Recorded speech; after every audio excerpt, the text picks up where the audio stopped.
Good afternoon, and welcome back.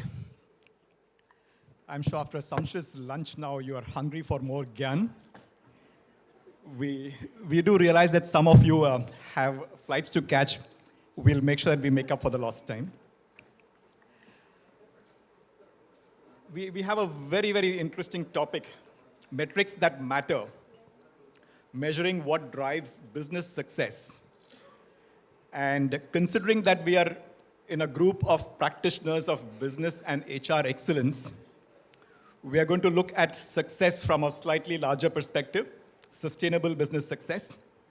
So in a growing and competitive economy like India, it's of course important that you look at financial success and value the shareholder, else there is no case for going beyond. However, our attempt would be to go beyond the shareholder success and consider how the metrics that matter needs to encompass other stakeholders, be it your supply chain, your community, and others, your partners that you work with. Now, each business does measure the metrics that matters for them. I would be very surprised if businesses don't measure that. Now, as HR practitioners, what we would try and do is how do you make the business more sensitive or sensitized to larger issues, which will make sure that the success of the business is sustained. Yeah. My belief is that the CHRO, while toggling with business and people priorities, also needs to have an element of being the chief sustainability officer, the chief ethics officer, and various hats that one needs to don in one's, performing one's role in our organizations.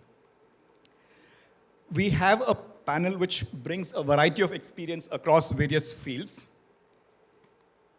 We have Santosh Rai, who is the head of human resources at L&T Precision Engineering and Systems. He's been with the L&T Group for over 2 decades now, and has worked with L&T Defense in the past, been in the manufacturing utility sector largely, and earlier worked with BSCS, Rajdhani, and so on. He will take us through the evolving expectations from business. We have Shantanu, who's the Senior Vice President, Human Resources at Zydus Wellness, and he brings with him experience in the manufacturing, FMCG, and food and beverages sectors. And he will also bring a larger perspective of industry best practices, but what I've requested our panelists is to speak about their own experience as well as touching on the larger matters. Ganesh is the head of human resources at Kirloskar Pneumatic. Pneumatic, again, a company which has been a 600 plus scorer for the last 5 years plus.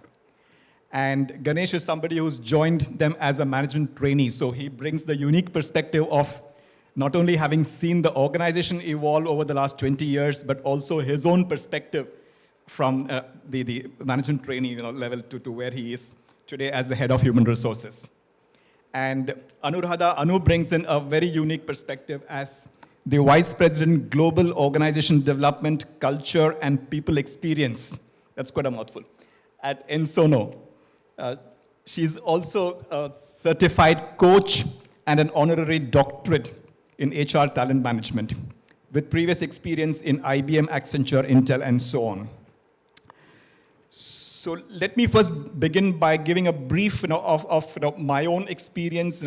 I had HR, corporate communications, and CSR at Apraava Energy, where we are in power generation, transmission, smart meters, and so on. And as I said, what I would be sharing is the way Apraava has looked at this aspect. And since most power purchase agreements tend to be for at least a decade, and in some cases all the way for up to 25 years, our approach has always been more long-term. And again, helps that the HR, corporate communications, and CSR teams work seamlessly across each other. Now, if we were to look at it from an assessor's lens, I think it's important that we take on board the factor that whatever gets measured gets managed. Equally, one does not have to be defensive while saying that everything that counts cannot be counted. Yeah, and that's what I presume our experience across industries would be. Yeah, it's important. In the earlier session, we heard a good question about how does employee well-being impact business success or the bottom line, what measures. Yeah. Again, the way we have looked at it is there are certain things that need to be done because it is the right thing to do. Obviously, a person today spends most of his or her waking hours at work, and we have a responsibility to ensure that those number of hours is pleasant. Today, employees have a choice. Yeah, and if you do not take care of the holistic well-being of employees, I think they will vote with their feet. So there are certain things which have to be done because that's just the right thing to do. Having said that, I will just focus on a couple of 2 or 3 areas to give a sense of how we look at at the numbers. Let's take employee engagement. Yeah, from our perspective, what we look at besides the engagement score and the communication of all the results and employees working on those areas. More than that, what we take pride in is the number of people who participate in the exercise. And when we have a 97 or 98% response rate, which is what we had, that gives us far more satisfaction than the 82% engagement score. In today's diverse business and diverse cohorts of employees, there will always be pockets which need to be addressed. However, the culture of having an open communication is far more important than being fixated on just the score. And involvement of employees, I think people appreciate the fact that you asked for my feedback, and the company is doing something about it. When we talk of DEI, again, it is not just diversity, which is the numbers, but the inclusion, which is more to do with the culture. Yeah? And many of these don't need to be restricted to your employees. Yeah? Working with our partners. Yeah? We run one of our solar plants, at least one of the shifts is run along with women, not just our employees, but that of our partners as well. There is a way in which some of these could go well beyond your employees. And I think for all of us in this room today, we have a responsibility to make sure that the culture that we seek to achieve within our organizations is also replicated in the larger ecosystem. Yeah.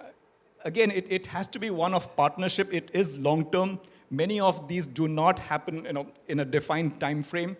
However, it is our responsibility as enlightened employers to make sure we make a difference. The supply chain, again, yeah, I think employees today are a pampered lot. Sorry, I'm just being blunt. Very often, the way we treat the subcontractors' employees, or the way the practice is often taken as given when it comes to beyond our borders, is something that we as the principal employer or as the business can and should influence. Yeah, so those are the areas that really should make a difference to employers looking at sustainable excellence. Yeah? Let me stop at that. We will come back to some of these during the course of discussions. Let me ask Santosh to share his thoughts. I think well said, Gopi. When I ponder upon, I look that HR metrics has a direct correlation with the relevance in the context of business. And when I look back, I see that we have evolved from the traditional metrics to a modern focus to an alignment. And largely, I see my organization, L&T, because it's an 80-year-old organization, and it has changed with the time. So if I look at traditional, suppose I can give a very raw example for an understanding is, when we used to, a time when we used to only look at headcount, absenteeism, and say maybe general demography as a part of metrics, over a period, we have started looking at talent, cost of talent, revenue per employee, value added per employee. But why this has happened? The question is that because if you look at the metrics has also connection with the evolution of technology. Sometimes many things you do because your competitors are doing far better than you. And then you go to these matrices and look at if they can do, why can't we? The third aspect is, the very important aspect is about the today's era, which is called artificial intelligence. Now everything has now related with the speed also. But finally, it is all depends on 5 why analysis, which is old school of, identifying a root cause, fishbone diagram, root cause analysis. Ultimately, you need data. Now, if you can go and dig little deeper, why not? That's the question. And therefore, technologies plays a very vital role. For example, I give you a basic one example in L&T. We had a lot of struggle that how to set a SMART goal. And we were really finding because smartness of goal varies from a perception to perception. Somebody will feel activity is a goal and somebody will feel that goal is an activity. And as I am now part of the older generation, and some youngsters suggested me as a part of reverse mentoring that why can't we apply AI in a entire goal directory, whatever we have. And it was amazing. In 1 hour, we could gauge the entire set of goals, how many percentage of goal are smart, how many percentage of goal are not smart. So my point is that it all has a relevance, it all has a business connect. And if we want to be the partner, strategic partner to be the business, we need to have the right kind of data set to enable the right kind of decision making at a strategic level, at an operation level.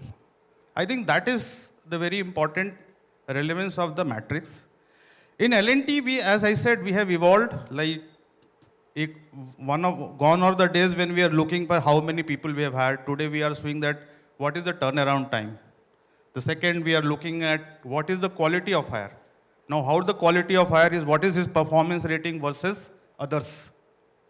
So these are some of the aspects, like as I said, cost of revenue per employee, PAT per man hour, employee cost versus revenue. Because ultimately, whatever you are expending as a cost center in HR function, ultimately it has also impact to the bottom line. And finally, whatever we do, it is bottom line is the how the productivity is, and what kind of productivity as an HR enabler, as a function you are bringing to the table.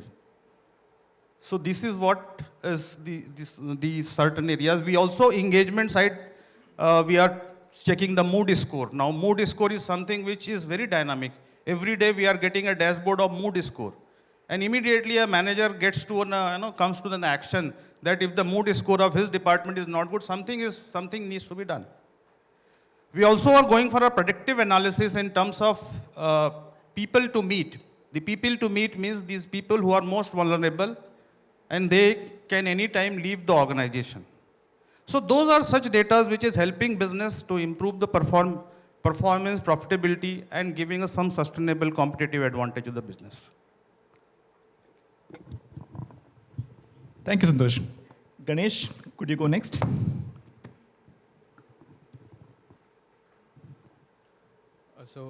Good afternoon, everyone. And a big thank you to CII for giving me this opportunity to be the panel member today among such distinguished speakers in the panel. And also choosing a very interesting topic for discussion post-lunch especially.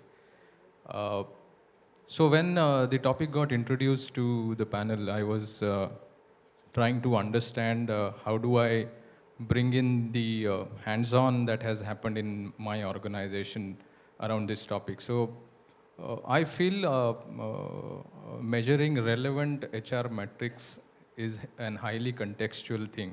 And it actually varies from organization to organization and evolves over a period of time.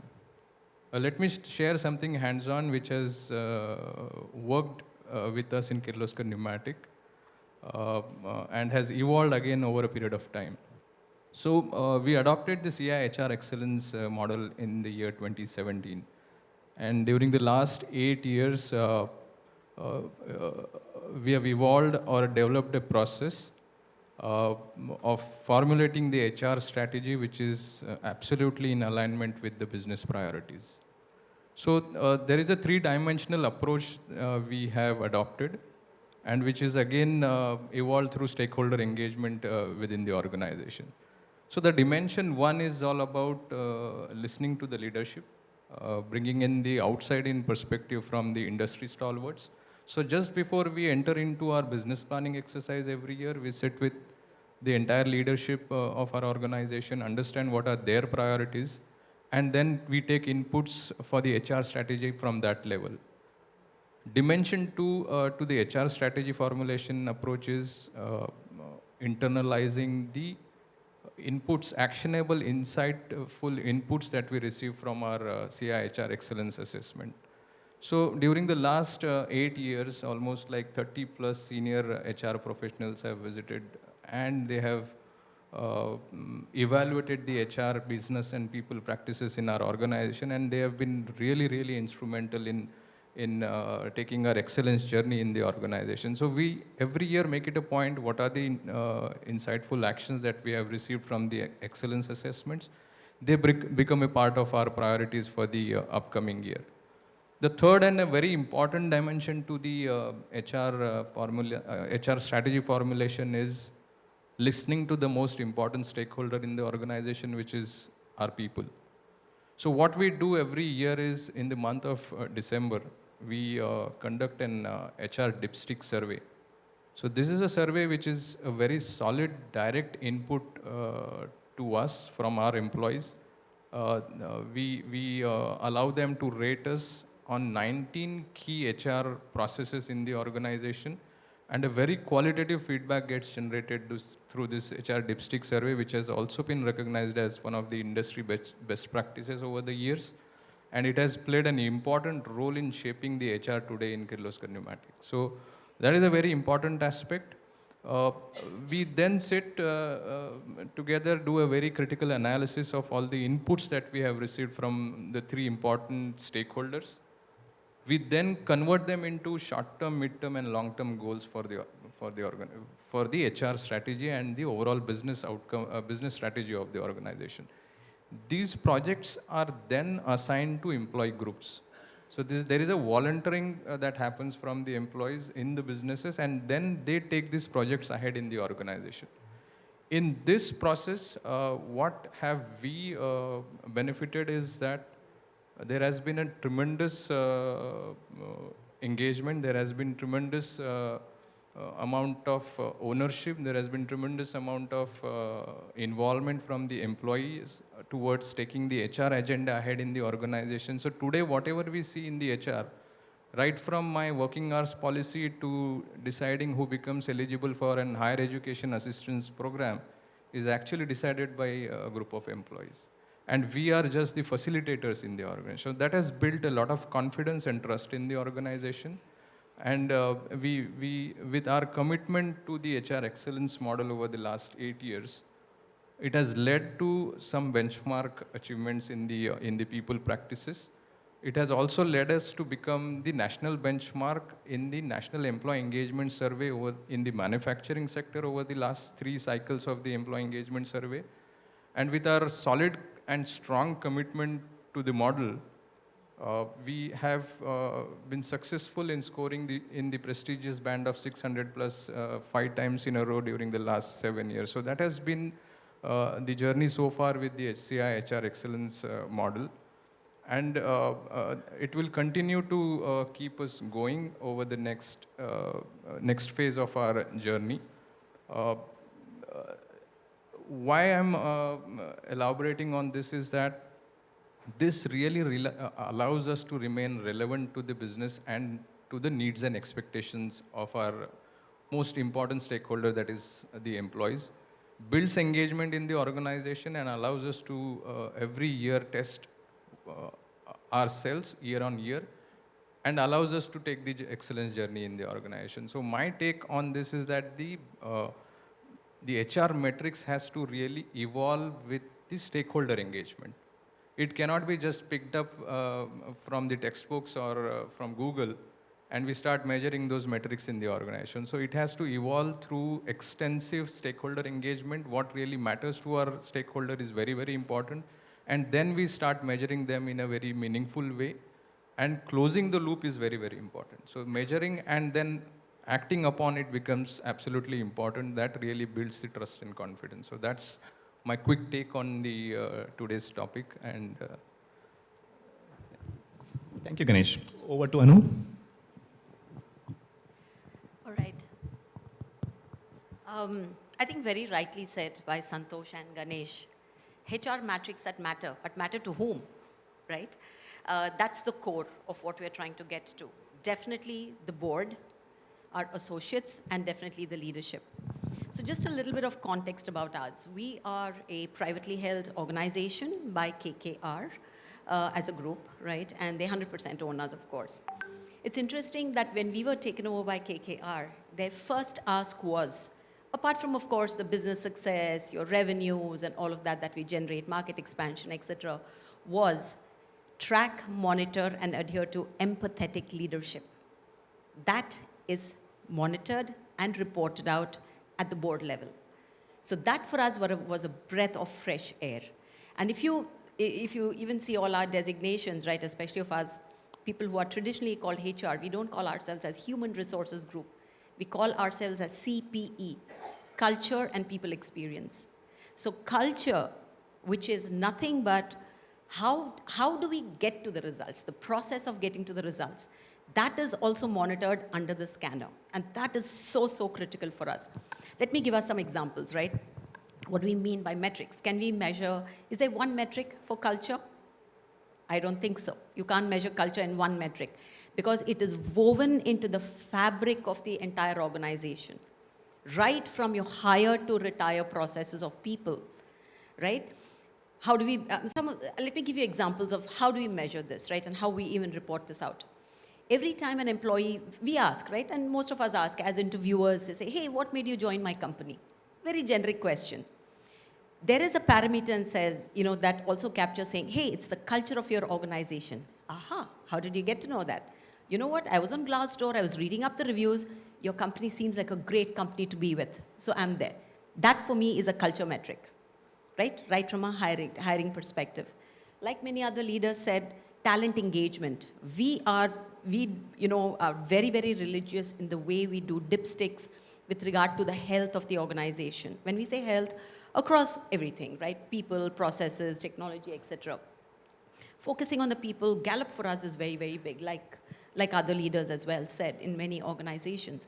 But in Gallup, we just don't look at that metric in isolation. I believe any metric in isolation is a failure. You have to look at the, the back end and the front end matrices that go hand in hand with it.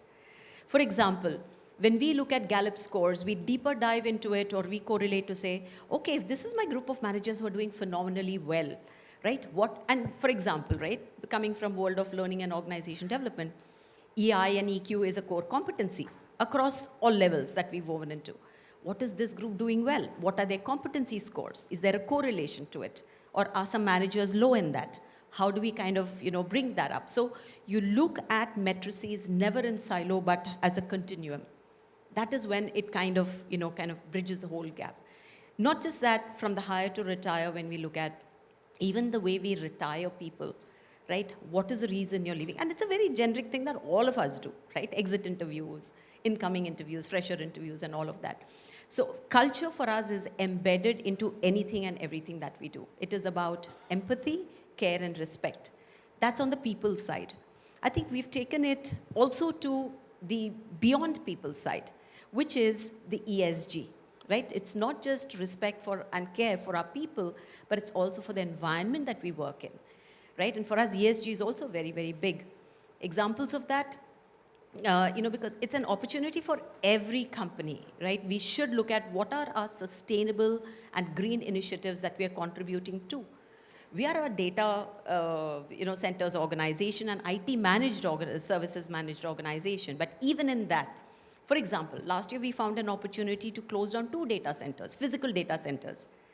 Therefore, going green, right? And giving back to the environment. Sustainability is so critical. So it's not just the culture across people, but culture of caring, respect and empathy across everything that we do, right? Is something that is reviewed, monitored, and is so, so important and sacred to us. Thank you. Over to Shantanu. Thank you. A very good afternoon to all of you, ladies and gentlemen, and it's a pleasure to be a part of this forum. And on a lighter note, when you come at the end, is the easiest, right? You just have to repeat what others have said. Anyway, I think this topic has been talked about several years and years. There's Edwards Deming had said, without data, you are another person with an opinion, just an opinion, right? Gopi talked about a statement from Peter Drucker, what gets measured gets managed. So one of the best statement that is really profound on this is measure what is measurable and make measurable what is not so. So I think this is nothing new, data-driven decision-making. McKinsey in 2023 came out with a report saying that companies who use analytics, are 5 times more likely to take informed decisions. But of course, this goes without saying, but here is a little point from my own experience as to what is the data that you want to measure, right? One is for the operational excellence. Yes, of course, you measure attrition, but is that so? Do you measure attrition or do you measure occupancy? Because at any point of time, how much of I attract and retain talent, and this is what I say, these are exactly what we do as a company. So if you measure occupancy, which is essentially how many positions are getting filled against the budgeted vacancy, it tracks both attraction and retention, right? Do you measure training hours or do you measure effectiveness of training? Do you measure turnaround time in hiring or do you measure the effectiveness or the quality of hiring? In my own personal view, I think as a HR fraternity, I think we have done really well in terms of the basic operational excellence, in terms of measurement. And in whether it's hours, training hours, or whether it's turnaround time in hiring, whether it's all of that. I mean, those are really important. But to the point that where does it matter to the business is I think we have a way to go, and this is my own personal view, in terms of what matters to the business are the next level of data-driven decision making. Because it's the efficiency, effectiveness of training, is the quality of hiring, is the engagement, for example. I mean, you can have a lot of tools to measure your engagement levels, but what exactly where does it impact the business? Those are the matrices in which I believe is the next level for data-driven. And of course, I mean, you can bring in a lot of technology, but it's not a fad, right? You can't bring AI and you really don't use that for actually informed decisions. We talked of climate surveys, all these great surveys, and you see churns and churns of data that comes out and the cutouts. What do you do with that?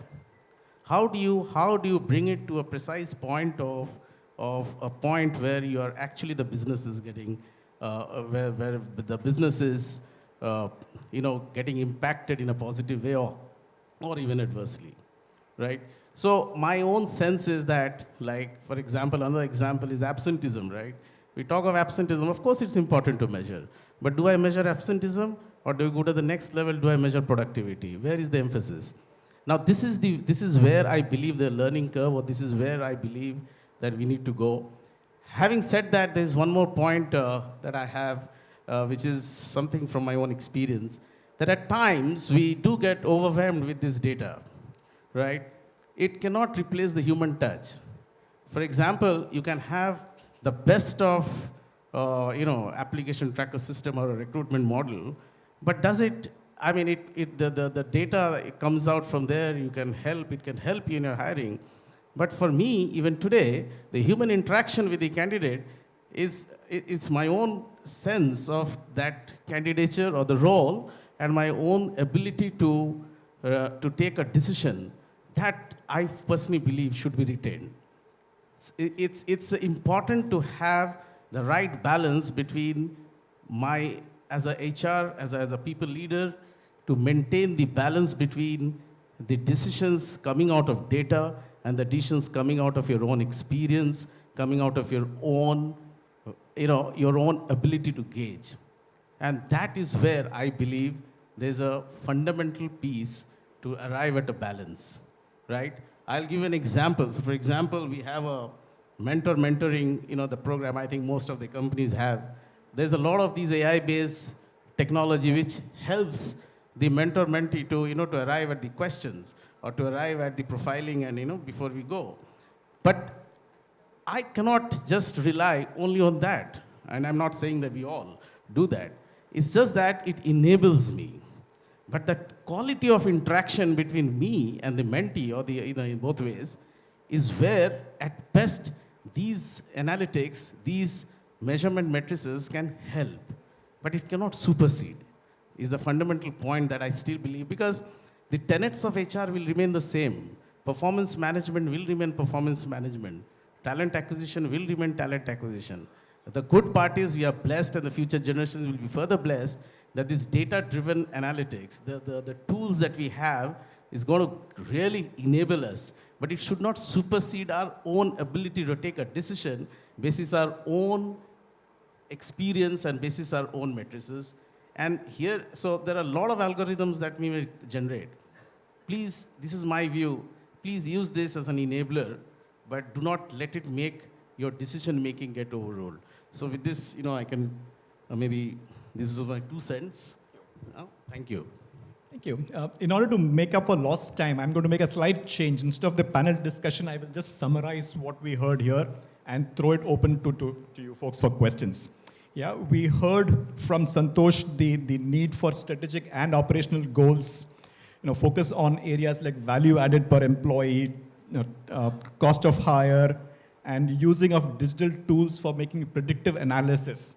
Yeah, Ganesh told us of how the context has been evolving over time, the importance of employee groups, and having an ownership of the HR approach by all employees instead of the HR function, and HR function being more of a facilitator, yeah, which is at the highest level of a trust in employees. Yeah, Anu spoke to us about how culture can be central to everything that one does in the function, yeah, and how it is embedded issues like empathy, care, respect, not only for employees, but going beyond to the environment. Yeah. Broadly, it comes back to what was briefly mentioned in the keynote address, Jo wada kiya wo nibhana padega. Yeah, end of the day, organizations make, when you talk of purpose, vision, mission, values, it's a vada that needs to be seen through the years. Yeah, and the reason why the response of this institution where we sit today, the employees of this place, to the 26/11 terror attacks, is clearly looking at issues which go beyond the here and now. Yeah, and those are also the metrics that matter, while financial success is a given. Yeah. With this, let me just, with your permission, I will throw it open to the House so that we can have some discussions. There are no right or wrong answers. The metrics mentioned here are not the ones that you should be following. They should be seen in context. Any questions? Yes, Harish.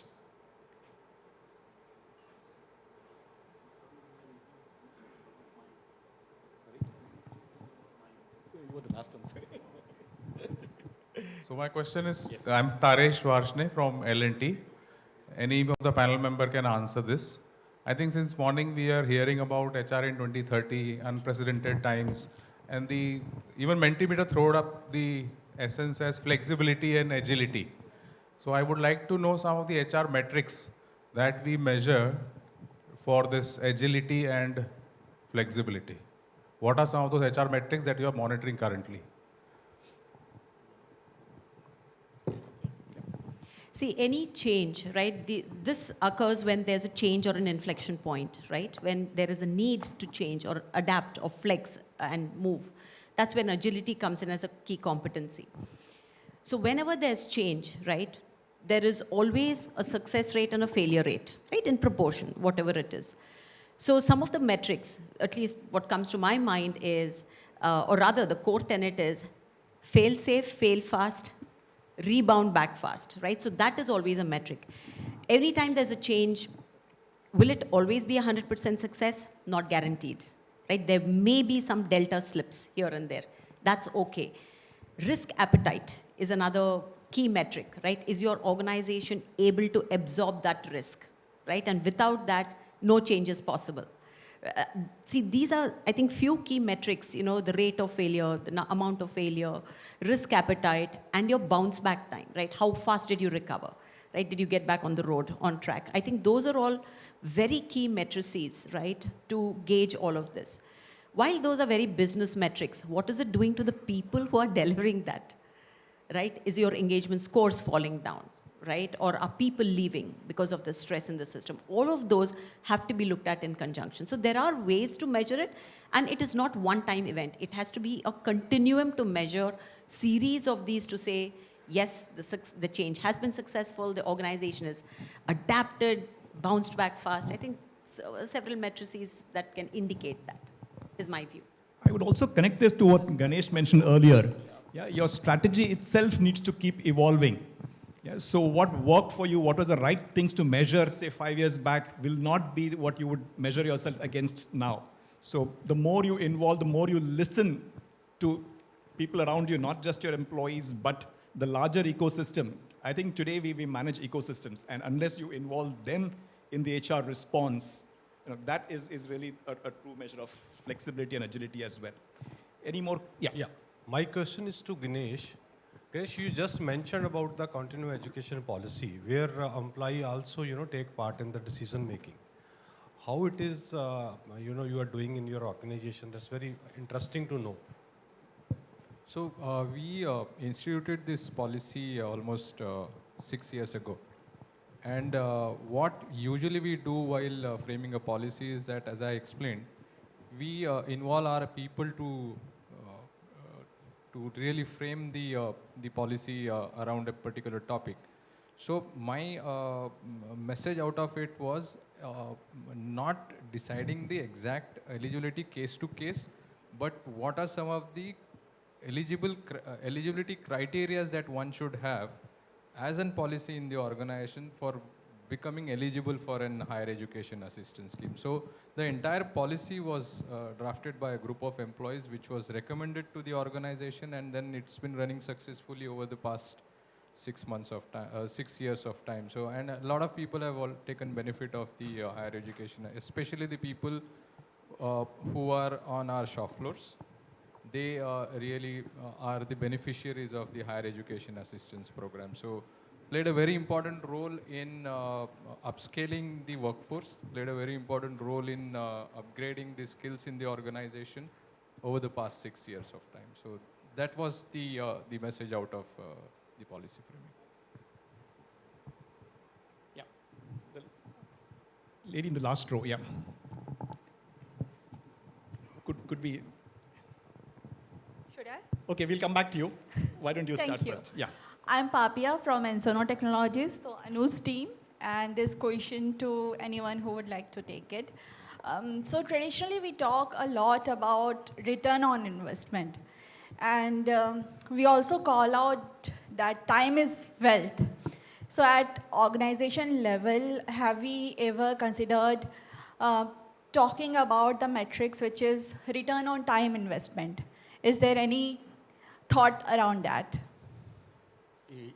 So I think in today's fast-paced environment, and any project that I would reckon would have a return on time investment. Any project that you take, any kind of implementation that you do, there has to be a clear measure of timeline. And from a business perspective, it is, in fact, if you ask me on a return on investment, I think one of the critical factors is the agility, which I think the previous one of the questions was. And this investment of time is a simple measurement of timelines, and then the entire cadence across at various levels to measure as to at what time it is happening and what's, that. The essence is that any project that we take, it's essentially in any company, to my knowledge, there is a measurement of timeline, and that itself is the very essence of what your question is. Because without that, I don't think any ROI is a practical or at a board level or even at a leadership level, anyone would even reckon investing money or capex if the time is not part of the metrics. Could someone So have the I mics can and- add on something. I think what Shantanu has said is that the on-time delivery is one thing.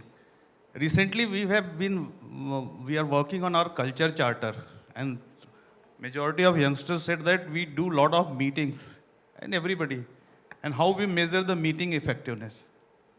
And then we thought we will have something which is like how much time we are spending and what all the action after the meeting is happening, and which is ultimately resulting to the business impact. So these things are evolving, but it is all, again, it all has to be contextual. Metrics कोई आपको बना के नहीं देगा कि ये follow करो. There is a beautiful share ना कि ना हम सफर से निकलेगा ना हम नशी से निकलेगा, हमारे पाँव का काटा हम ही से निकलेगा. Super. We will take one more question. Can the mic go behind there? Yeah. Hi, hello.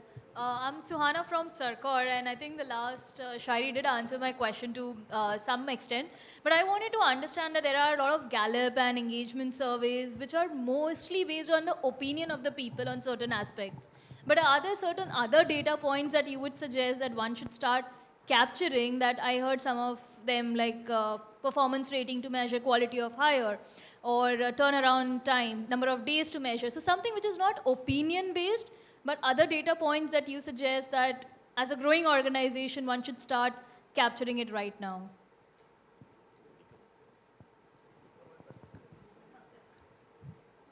No, I think just maybe 30 seconds on this.